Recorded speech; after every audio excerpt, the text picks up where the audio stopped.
Astaghfirullah. Alhamdulillah wassalatu wassalamu ala Rasulillah wa ala alihi wa sahbihi wa mawalah wa la hawla wa la quwwata illa billahi wa ba'du. Ma'asyiral muslimin yang dimuliakan Allah Subhanahu wa taala. Alhamdulillah di malam hari ini kembali kita bisa duduk untuk bertalabul ilmi di Masjid Al-Fajri Nagoya ini. Salawat dan salam kita hadiahkan kepada Rasul kita Nabi besar Muhammad sallallahu alaihi wa ala alihi wasallam.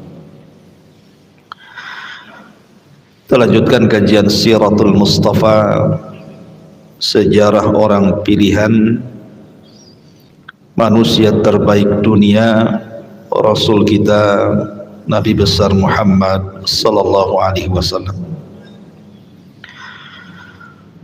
Dan malam ini kita akan membahas masih seputar peperangan di zaman Rasul, tetapi khusus malam ini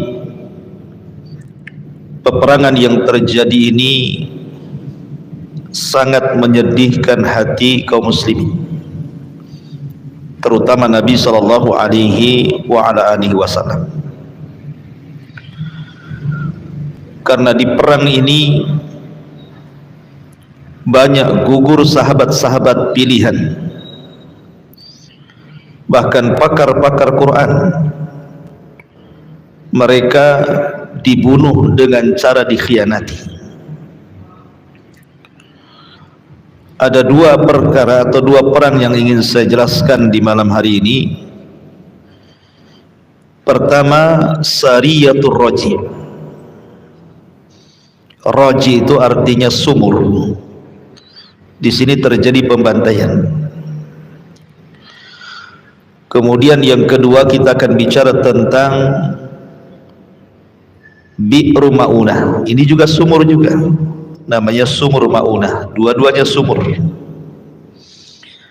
Makanya kemudian peperangannya dinisbatkan kepada dua sumur ini. Pertama sumur Raji' dan yang kedua sumur Ma'unah. Bagaimana kisahnya? Ma'asyiral muslimin yang dimuliakan Allah Subhanahu wa taala,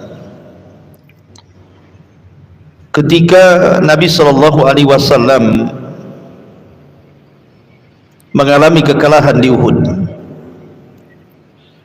dan banyak para sahabat menjadi korban di perang Uhud dan mati syahid, sekitar 70 syuhada Uhud mati di perang Uhud. Maka tepat di bulan Safar pada tahun 4 Hijriah, di sini banyak peristiwa. Salah satunya adalah peristiwa yang kita akan kisahkan, Sariyatu Ar-Raji. Sariyah itu satu pasukan yang tidak dipimpin Nabi. Jadi suatu ketika dikisahkan, datang dari kabilah Idhal dan Qara menemui Nabi sallallahu alaihi wasallam untuk diutus kepada mereka yang bisa mengajarkan Islam dan membacakan kepada mereka Al-Quran.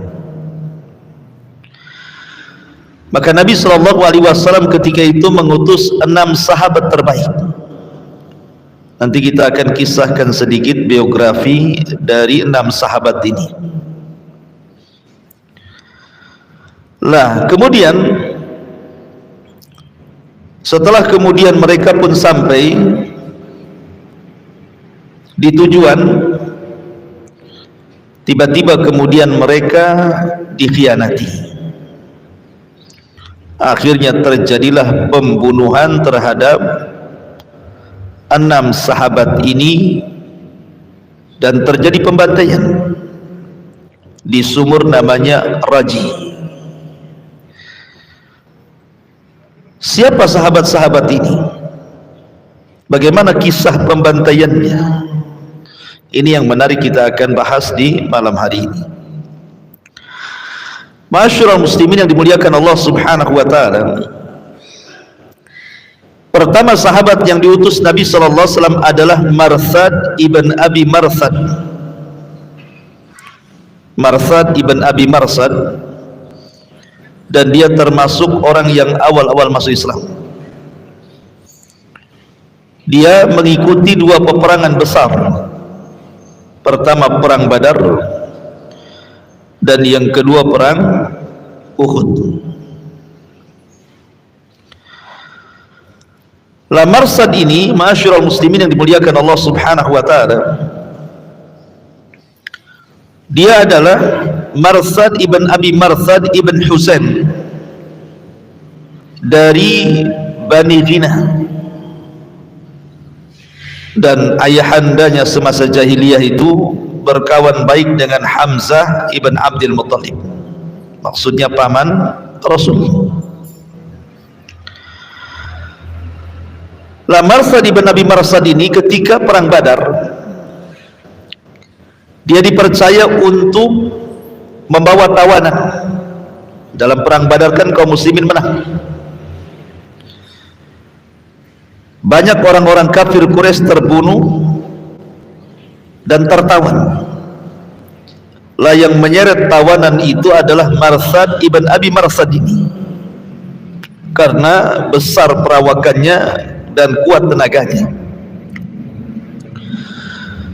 Tiba-tiba kemudian di tengah jalan dia digoda oleh seorang wanita pelacur. Marthad ini digoda oleh seorang wanita pelacur namanya Inak. Lah si Inak ini, wanita pelacur ini adalah teman dia di masa jahiliyah. Akhirnya kemudian wanita ini mengajak berzina dengan Marthad, tapi Marthad karena sudah masuk Islam, tahu dosa zina, takut melakukan dosa besar, dia pun menyingkir dari wanita itu. Kemudian menghadap Nabi sallallahu alaihi wasallam. Karena ada perasaan suka, maka dia meminta izin kepada Nabi sallallahu alaihi wasallam untuk menikah dengan wanita pezina ini. Dari situlah kemudian turun ayat az-zani la yankihu illa zaniyatan aw musyrikatan waz-zaniyatu la yankihuha illa zanin aw musyrikin wa harrama dzalika 'alal mu'minin. Laki-laki pezina tidak boleh menikah kecuali dengan wanita pezina atau musyrik, dan wanita pezina tidak mungkin menikah kecuali dengan laki-laki pezina atau musyrik, dan yang demikian itu diharamkan kepada orang-orang yang beriman. Turun ayat ini kepada Marthad ibn Abi Marthad. La Marthad ini satu di antara 6 sahabat yang diutus dalam Sariyatul Raji ini. Ini satu sahabat. Kita sedikit-sedikit saja ya, karena juga pembahasannya panjang masalahnya. Kemudian yang kedua, sahabat namanya Khalid ibn Bukair al-Laythi.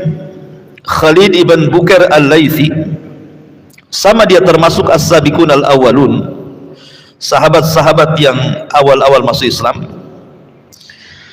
dan dia juga sama terlibat dalam perang Badar.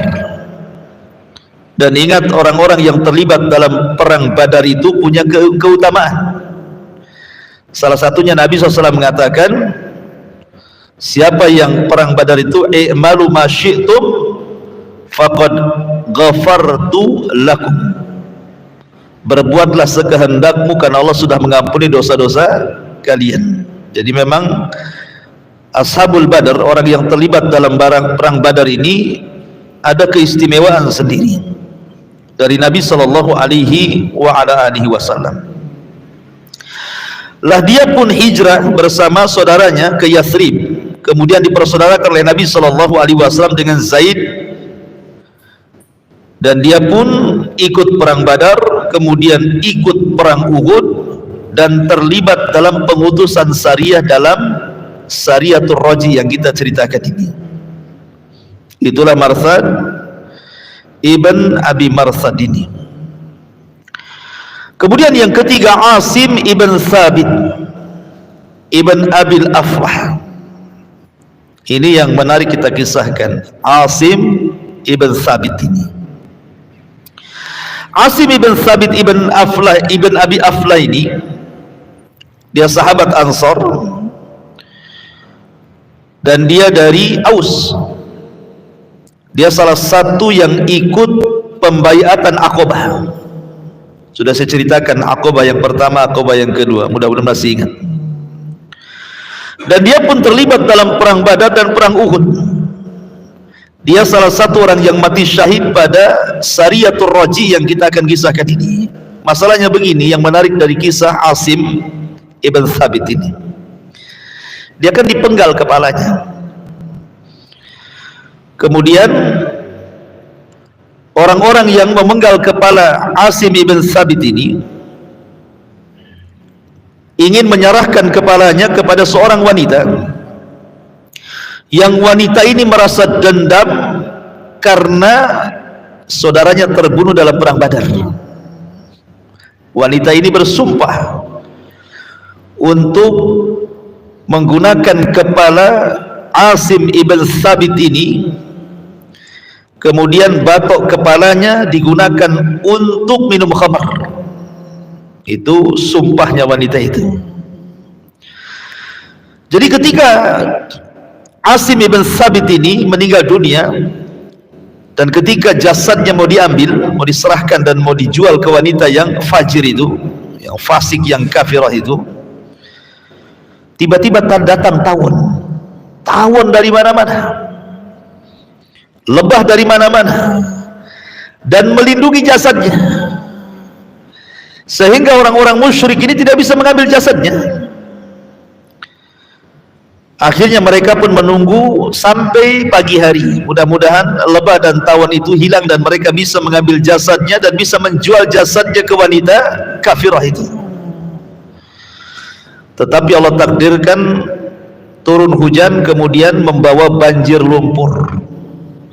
Jasadnya dibawa lumpur, kemudian hilang entah berantah kemana.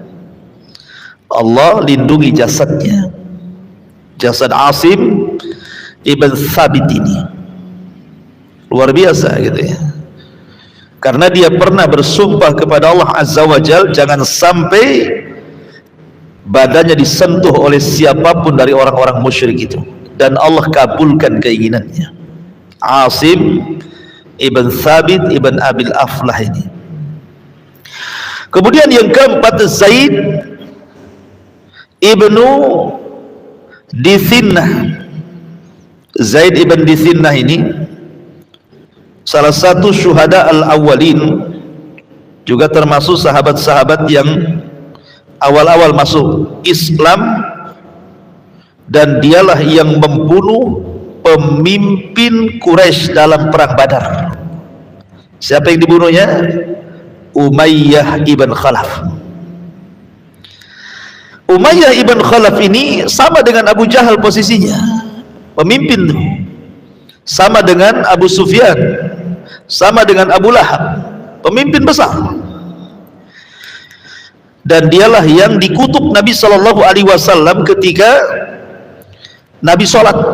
Kemudian Uqbah ibn Mu'aid datang membawa kotoran, diletakkan di pundak Rasul. Datang Fatimah membersihkannya. Kemudian setelah sholat, Fatimah mengatakan, wahai abiku, doakan kecelakaan kepada mereka. Salah satu yang didoakan kecelakaan adalah Umayyah ibn Khalaf, dan Allah kabulkan kutukan Nabi, sehingga Umayyah ibn Khalaf dibunuh oleh Zaid ibn Dithinnah ini di perang Badar.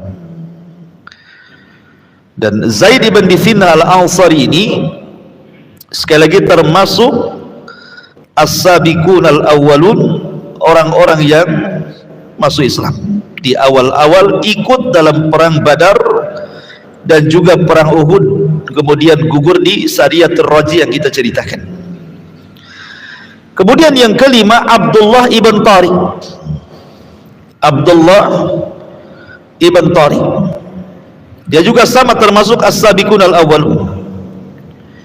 Dia terlibat dalam dua peperangan besar, Badar dan juga Uhud. Dan dia adalah salah seorang juga sahabat yang diutus oleh Nabi sallallahu alaihi wasallam dalam perang Dzatur Raji ini. Dan yang terakhir yang menarik lagi namanya Khubayb ibn Adi. Khubayb ibn Adi ini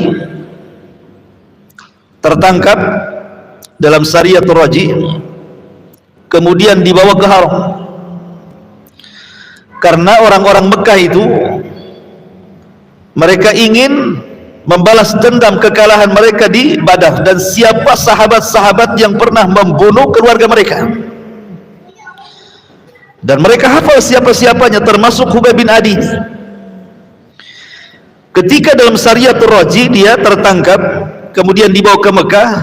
Ketika dieksekusi, hendak dieksekusi karena ketika itu jatuh di bulan Hurum dan di tanah haram, orang-orang musyrik pun masih mengagungkan tanah haram masalahnya, apalagi di bulan haram. Akhirnya dibawa ke keluar tanah haram ke daerah yang namanya Tan'im. Di Tan'im inilah dia dieksekusi.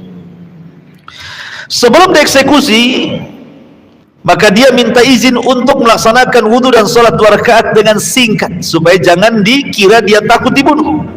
Kalau lama-lama sholatnya kan disangkanya takut dibunuh gitu. Jadi sholatnya disingkatkan.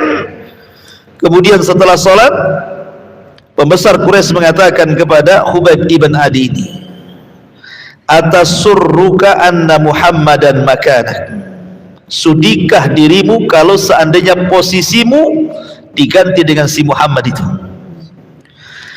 Maka Khubayb bin Adi, demi Allah, jangankan lagi dia menempati posisiku, satu duri saja menancap di kaki Rasul saya tidak rela, apalagi kemudian di sini gitu ya, yang mau dibunuh gitu ya, satu duri saja menancap, saya tidak rela. Lihat bagaimana para sahabat menebus jiwa mereka karena kecintaan mereka kepada Rasul, bukan isapan jempol belaka, betul-betul dibuktikan dalam perbuatan. Akhirnya Khubayb ibn Adi pun membaca Al-Quran dan terus membaca Al-Quran. Diputus tangannya baca Quran, putus tangan kirinya baca Quran, diputus kakinya baca Quran, kepalanya pun terputus baca Quran sampai meninggal. Khubayb ibn Adi ini 6 sahabat yang diutus Nabi sallallahu alaihi wasallam dalam perang Dzatur Raji atau Sariyatul Raji. Taib, bagaimana kisahnya? Ma'asyiral muslimin yang dimuliakan Allah Subhanahu wa taala, perang Dzatur Raji ini Al-Imam Ibn Ishaq rahimahullahu taala, beliau mengisahkan dan dia pakar sejarah. Jadi ketika Nabi sallallahu alaihi wasallam kalah dalam perang Uhud, kemudian Nabi sallallahu alaihi wasallam mulai mengatur strategis dalam dakwah. Dia ingin mengirim orang-orang pilihan ke kabilah-kabilah, mengajak mereka masuk Islam. Ya, sebagai berhasil, sebagiannya tidak, namanya dakwah kan itu ya. Sehingga kemudian ada 2 kabilah datang, namanya kabilah Idhal dan Qarah ini, menjumpai Nabi sallallahu alaihi wasallam, kemudian meminta kepada Nabi sallallahu alaihi wasallam, tolonglah kirimkan kepada kami para pakar-pakar Quran untuk mengajarkan Islam kepada kami. Akhirnya kemudian Nabi sallallahu alaihi wasallam pun mengutus orang-orang yang saya sebutkan tadi, 6 sahabat ini, karena mereka pakar-pakarnya masalahnya ya. Diutuslah mereka. Lah ketika kemudian sampai di sebuah sumur namanya Sumur Ar-Raji, makanya peristiwa ini disebut Dzatur Raji, Sariyatu Ar-Raji, karena dinisbatkan kepada sumur. Maka kemudian bukannya mereka dihormati, justru mereka dikepung, dikhianati. Nabi SAW dibohongi. Akhirnya kemudian ketika mereka pun dikepung di situ, maka mereka meminta untuk menyerah. Kalau menyerah, mereka tidak akan dibunuh. Tetapi pemimpin dari sahabat-sahabat ini, Asim ibn Thabit tadi, mengatakan, demi Allah, kami tidak akan menerima satu perjanjian apapun dengan orang musyrik. Karena tahu orang-orang kafir itu suka menyalahi janji. Maka dikatakan, tidak mungkin kami melakukan perjanjian dengan kalian bahwa kalian akan menolong kami, mustahil, tidak mau. Akhirnya Asim sebagai pemimpin, kalau kalian mau perang, kita perang. Masalahnya jumlah mereka banyak, 100 lebih, ini cuma 6 orang, gimana cara melawannya? Terjadilah kemudian peperangan, maka akhirnya Asim pun meninggal di situ, dan beberapa sahabat meninggal di situ, kecuali beberapa orang. Akhirnya menyerah. Salah satunya adalah Khubayb ibn Adi ini. Lah Khubayb ibn Adi ini kemudian diserahkan tadi. Diserahkan kemana? Ke orang-orang Mekah yang dendam karena saudara-saudara mereka mati di perang Badar. Sampai akhirnya kemudian dia pun dieksekusi di Tan'im.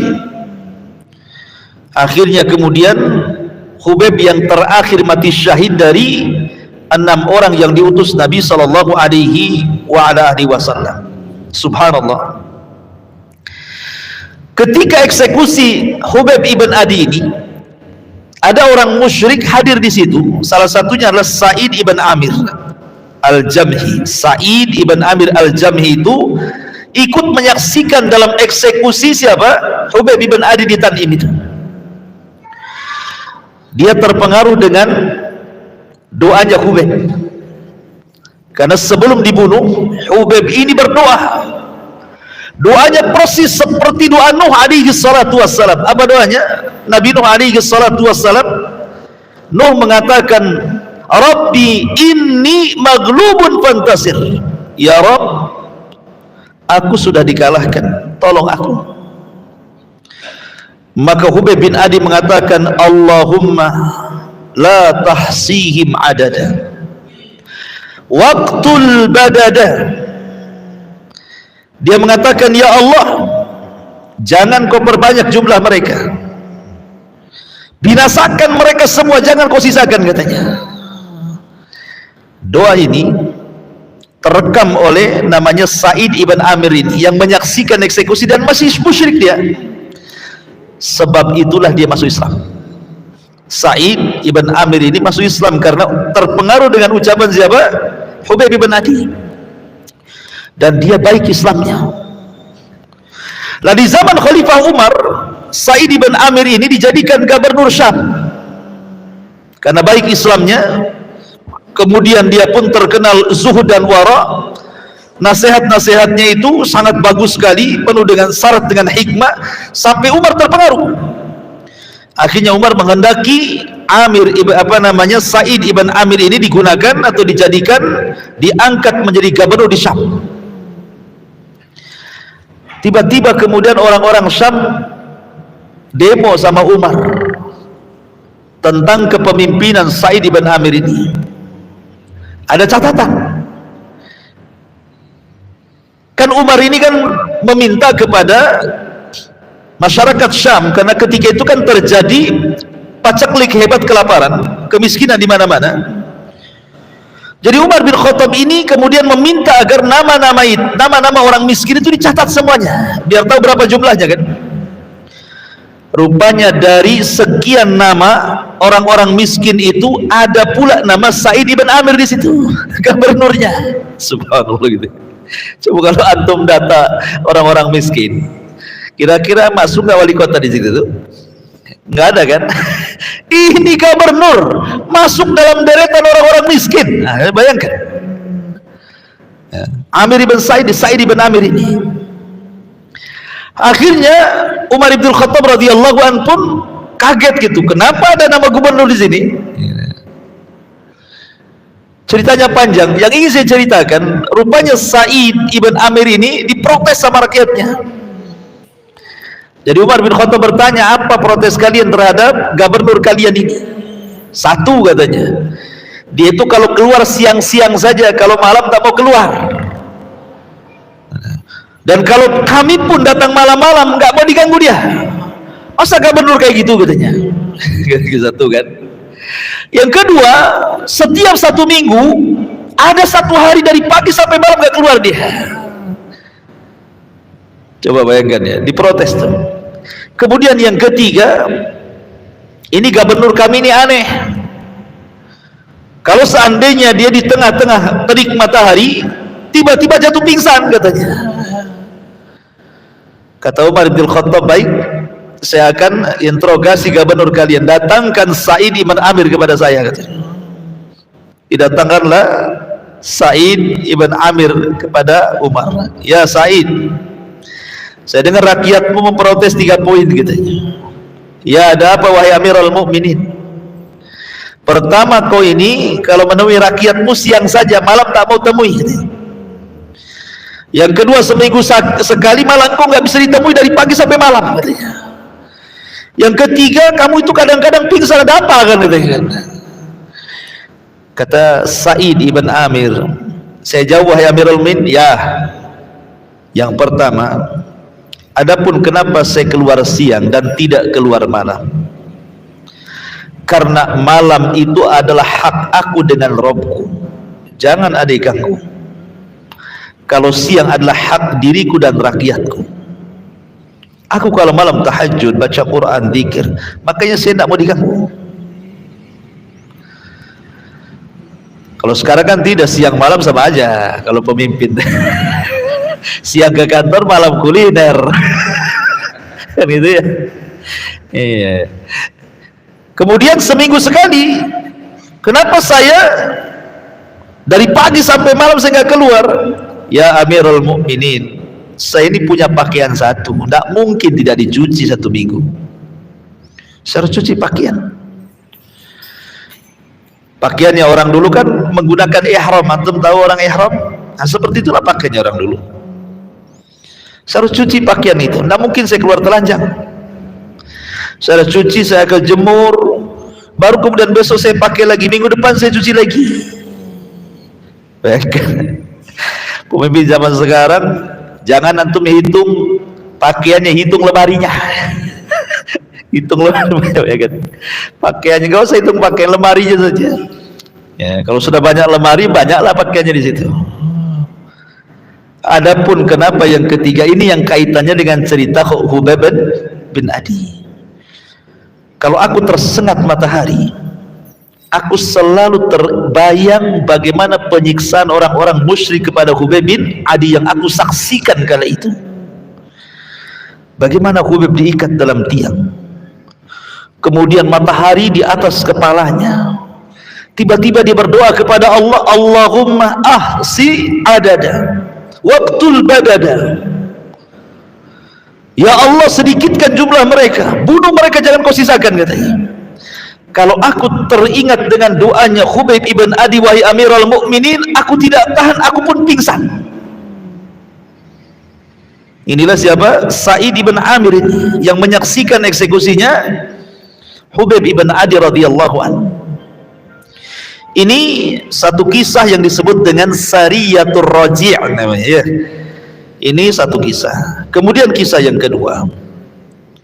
Kisah yang kedua tak kalah menariknya. Kisah yang kedua disebut dengan kisah Sumur Ma'unah, Bi'rul Ma'unah namanya. Baru saja Nabi SAW sedih dengan kematian 6 syuhada ini. Sedih Nabi SAW, bagaimana tidak? Dikhianati. Makanya Allah Subhanahu wa taala berfirman dalam surah Al-An'am, walaqad kazzabat rusulun min qablika fasabaru ala ma kuzzibu wa udhu hatta atahum nasruna wa la mubaddila li kalimatillah wa laqad ja'aka min naba'il mursalin. Dan sungguh rasul-rasul sebelum engkau wahai Muhammad pun telah didustakan, tetapi mereka sabar terhadap pendustaan dan penganiayaan yang dilakukan terhadap mereka sampai datang pertolongan kami kepada mereka, dan tidak ada yang dapat mengubah kalimat ketetapan Allah, dan sungguh telah datang kepadamu sebagian dari berita rasul-rasul itu. Artinya bahwa kalau memang Nabi diuji, disakiti, dan juga para sahabatnya sampai dibantai, rasul-rasul dulu juga sama nasibnya. Bagaimana Zakaria dipenggal kepalanya, bagaimana Zakaria digergaji, bagaimana Yahya dipenggal kepala, bagaimana seorang nabi dikubur hidup-hidup, dan begitu seterusnya. Itu sudah dialami oleh pendahulu-pendahulu. Lah dalam perang Maunah ini, ma'asyiral muslimin yang dimuliakan Allah Subhanahu wa taala, sebelumnya Nabi sallallahu alaihi wasallam mendapatkan hadiah dari Abul Bara ibn Malik yang kunyahnya disebut Mulaibul Al-Alsinah. Abu Bara ibn Malik ini, Abu Bara bin Malik, dia memberikan hadiah kepada Nabi sallallahu alaihi wasallam lewat pamannya, namanya Asad ibn Maunah. Paman daripada Abi Bara ibn Malik membawa hadiah kepada Nabi SAW. Jadi Rasul itu kan senang, walaupun dia orang kafir, tetapi kan tidak memusuhi, bahkan ngasih hadiah kan gitu. Tetapi hadiah itu ditolak oleh Rasul. Kemudian Abul Bara ini, Amir ibn Malik ini, akhirnya kemudian datang kepada Nabi SAW. Amir ibn Malik atau kunyahnya Abu Bara. Kemudian Rasul menawarkan untuk masuk Islam, tapi dia menolak. Tetapi anehnya, walaupun demikian, Abu Bara Amir ibn Malik ini meminta kepada Rasul untuk diutus beberapa orang yang bisa berdakwah dan mengajarkan Islam. Sama dengan kisahnya Sariyatul Raji tadi, di tahun yang sama, 4 Hijriah. Jadi berdekatan waktunya itu. Nabi SAW pernah sempat khawatir dan mengatakan, inni akhsha alaihim ahlan Najd. Kayaknya nggak bisa lah, saya takut sahabat-sahabat ini diutus ke sana tiba-tiba dibunuh oleh orang-orang Najd itu. Tetapi kata Abul Bara, ana lahum jarun, kupastikan mereka akan selamat karena aku yang melindungi mereka.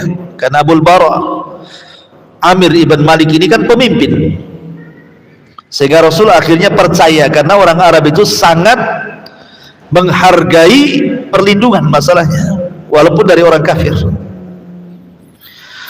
Diutuslah lebih banyak daripada Sariyatul Raji. Kalau Sariyatul Raji kan 6 orang, ini diutus 70 sahabat. Mereka ahli-ahli ibadah, qurra, pakar-pakar Quran. Memang orang-orang pilihan Nabi SAW itu 70 orang ini. Terjadi perselisihan antara Imam Bukhari dan Imam Muslim.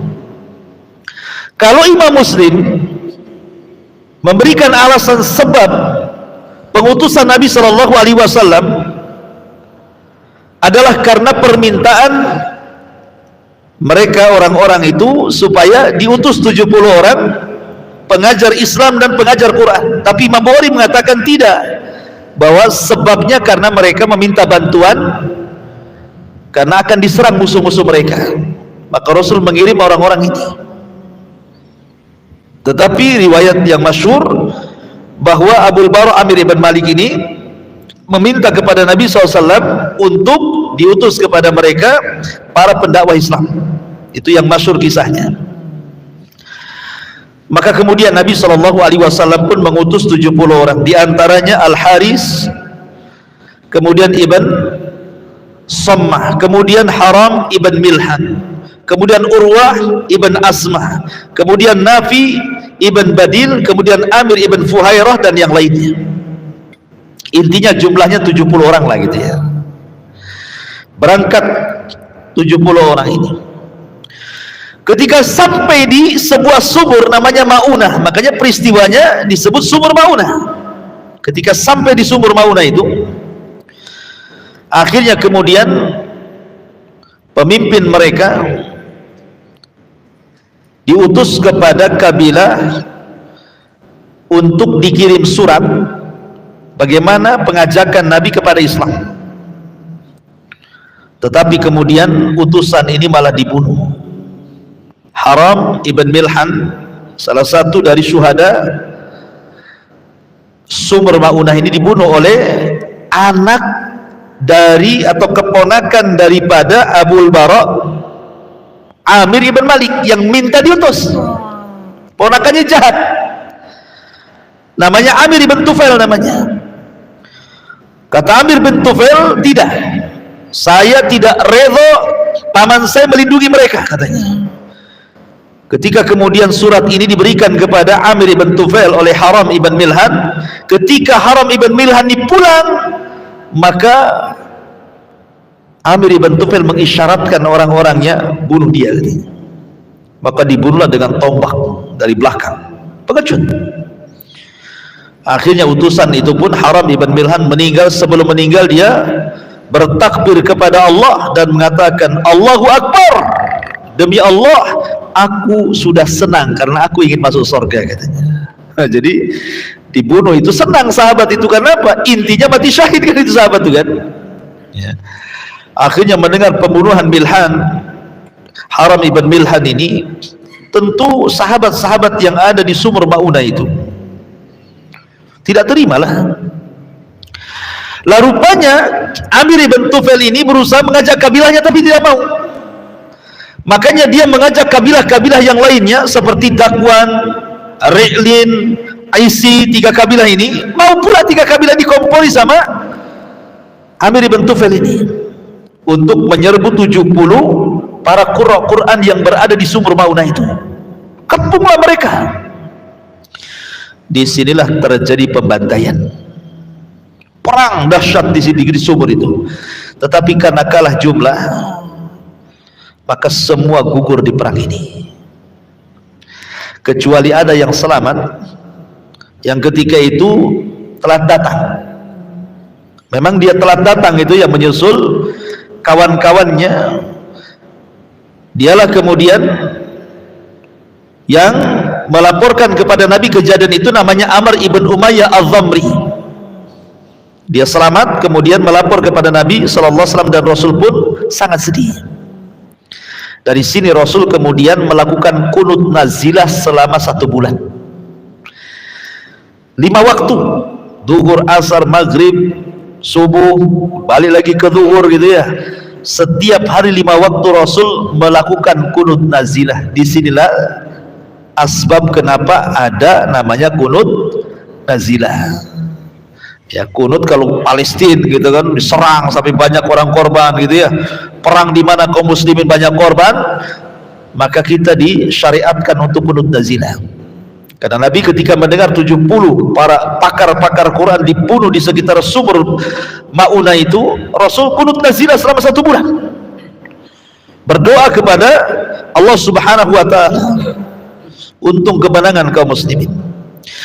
Lah tentu ketika pembunuhan sahabat-sahabat ini oleh Amir ini ibn Tufail ini, Abul Bara Amir ibn Malik yang mengundang mereka tentu menyesal kenapa tidak bisa melindungi. Maka dia dendam sama ponakannya. Diutusnya Rabi'ah anaknya untuk membunuh Amir ibn Tufail ini karena merasa bersalah kan itu ya. Tapi masalahnya ketika ditikam masih hidup dia, sehingga ketika dia masih hidup terluka, dia pun mengarah ke Madinah ingin membunuh Rasul. Di tengah jalan dia mampir kepada serumah seorang wanita tua. Rupanya wanita tua ini punya penyakit menular. Kemudian menularlah penyakitnya kepada Amir ibn Tufail ini. Sebelum sampai di Madinah, di tengah jalan di padang pasir dia mati ya. Dan inilah peristiwa ini, ikhwatu fillah muliakan Allah Subhanahu wa ta'ala, disebut peristiwa Sariyatul Maunah namanya. Kalau saat yang pertama Sariyatul Raji, dan yang peristiwa ini disebut Sariyatul Ma'unah. Ini diantara dua tragedi yang terjadi. Baru setelah itu ada kasus baru di mana orang-orang Yahudi Bani Nadir ini yang terikat perjanjian piagam Madinah berkhianat. Kemudian mereka berkumpul, kemudian mereka pun berusaha untuk rapat bagaimana caranya membunuh Nabi SAW. Jadi rapat mereka itu dalam rangka pembunuhan terhadap Nabi. Makanya kemudian ketika mereka rapat di situ, Allah Subhanahu wa taala permisalkan mereka seperti syaitan. Allah Subhanahu wa taala berfirman, "Kamatsali syaitan." Mereka seperti syaitan, kata Allah Subhanahu wa taala. Karena mereka sudah enggak bisa lagi berpikir gitu, bagaimana caranya membunuh Rasul saja. Padahal mereka terikat dengan perjanjian ini, Bani Nadir ini. Akhirnya kemudian salah seorang di antara mereka meminta jangan, tetapi mereka tetap saja merencanakan pembunuhan Nabi SAW. Maka dijelaskan, berdirilah orang yang paling jahat di antara mereka. Ada yang mengatakan namanya Amr ibn Jahash. Dia siap melakukan pembunuhan itu dan siap melukai Rasul dengan cara membawa batu dari atas rumah di mana Rasul lagi duduk di bawah, maka akan ditimpakan sama batu. Itu cara pembunuhannya. Karena bagaimanapun Rasul kan kemana-mana, ada Bakar, Umar, susah ya. Mau membunuh Rasul itu susah kalau terang-terangan gitu ya. Sehingga mereka akan membunuh Rasul secara pengecut. Jadi di mana biasanya duduk-duduk Nabi di situ, di rumah siapa, maka orang Yahudi ini, Bani Nadir, akan naik di atas rumah, mau batu besar, nanti mau ditimpakan di kepalanya gitu ya. Tetapi niat mereka itu dibocorkan. Datang Jibril memberitahu Nabi SAW. Kemudian ketika itu Nabi SAW tidak jadi datang ke situ, justru mempersiapkan pasukan untuk mengepung Bani Nadir. Sebelum Rasul datang ke Bani Nadir, pemimpin munafik namanya siapa? Abdullah ibn Ubay datang menemui Bani Nadir, ngompori mereka. Padahal Bani Nadir sudah ketakutan. Ya, Huyai ibn Akhtab itu sudah ketakutan tuh pemimpinnya. Tetapi kemudian orang munafik ini ngompori mereka. Makanya Allah Subhanahu wa taala kemudian firmankan, "Alam tara ilal ladzina nafaqu yaquluna li ikhwanihim alladzina kafaru min ahlil kitab la in ukhrijtum lanakhrujanna ma'akum wa la nuti'u fikum ahadan abada wa in qutiltum lanansurannakum wallahu yashhadu innahum lakadzibun." Apa kata Allah menggambarkan ini orang munafik yang menghasut orang-orang Yahudi ini?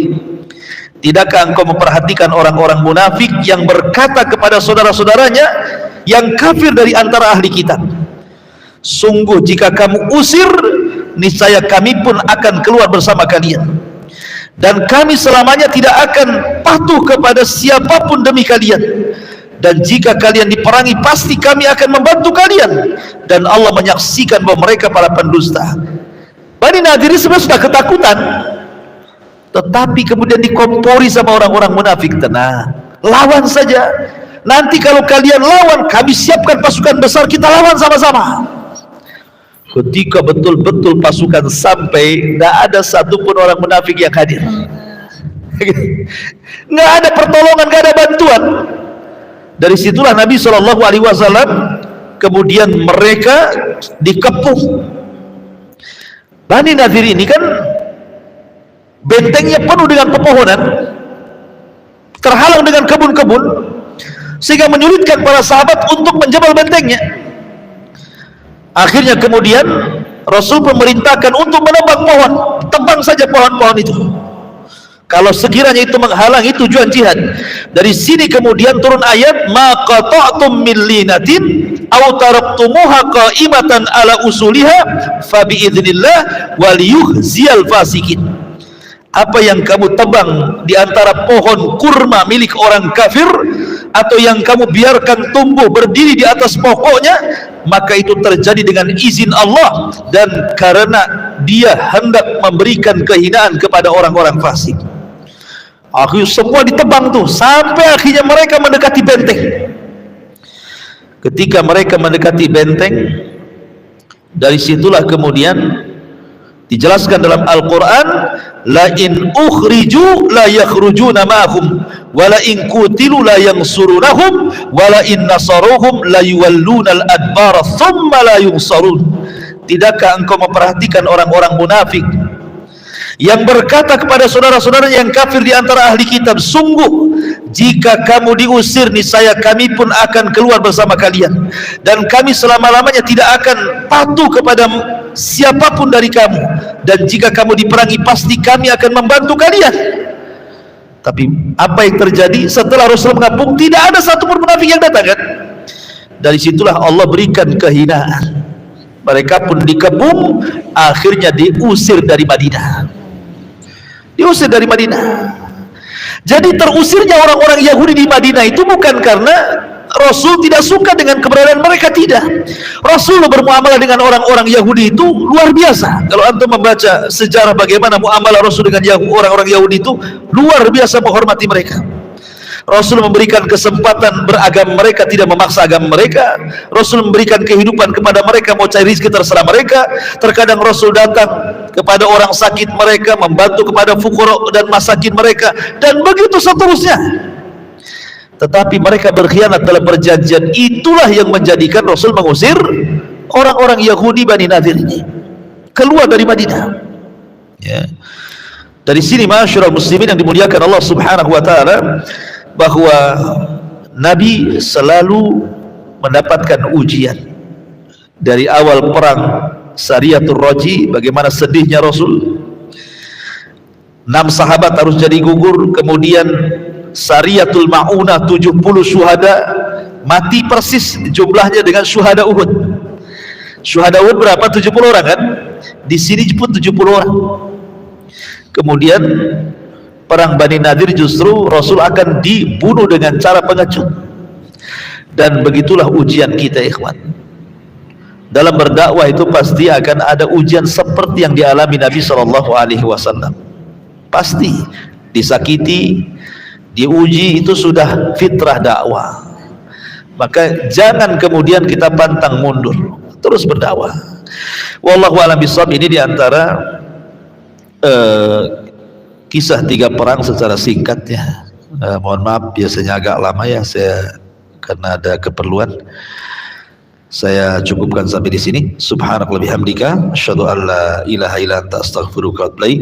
Allahu ta'ala. Assalamualaikum warahmatullahi wabarakatuh.